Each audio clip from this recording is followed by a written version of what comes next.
Ղարաբաղի անվտանգության խորհրդի նախկին քարտուղար, Ղարաբաղը բառից բուն իմաստով հանձնած ու Երևան փախած, այժմ ռուսաստանցի օլիգարխի ակտիվ աջակից Վիտալի Բալասանյանը այսօր գնացել է եկեղեցու բակ, իր աջակցությունն է հայտնել Կտրիչ Ներսյանին եւ ոչ ավել ոչ պակաս ասել է, որ Հայաստանը պիտի լինի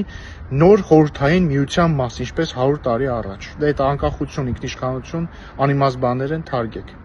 Վիտալի Բալասյանը իհարկե գլուխը պատին է տվել եւ հարցը դա չի։ Նաեւ նրա նմանները ծոծրակները կտեսնեն, բայց Հայաստանի անկախության կորուստ նորից չեն տեսնի։ Մենք դա թույլ չենք տա։ Բայց ես ուզում եմ հասկանամ, էլի, ինչ մարդիկ եք դուք ընդհանրապես։ Դուք արյուն ուրացողներ եք։ Դուք ով եք ընդհանրապես, որ ազգային արժեքներից խոսեք։ Ուրեմն այսքան մարդ, այսքան տարիների ընթացքում արյուն է թափել, մահացել է, զոհվել է, իրենց կյանքն են զոհաբերել հարյուրավոր, հազարավոր մարդիկ Հայաստանի անկախության համար, որ դուք գաք սենց հեշտ ասեք Հայաստանը իր անկախությունից պիտի հրաժարվի, կամ է ռուսաստանցի օլիգարխը, որ եկել ասում էր Հայաստանում պետք է ռուսերենն ու անգլերենը պետական լեզու հայտարարեն։ Այսինքն մեր 5000-ամյա լեզուն հեչ պետք է ինչ-որ օտար ժողովուրդների լեզուները մեր պետական լեզուն հայտարարենք։ Այս ով եք դուք ընդհանրապես։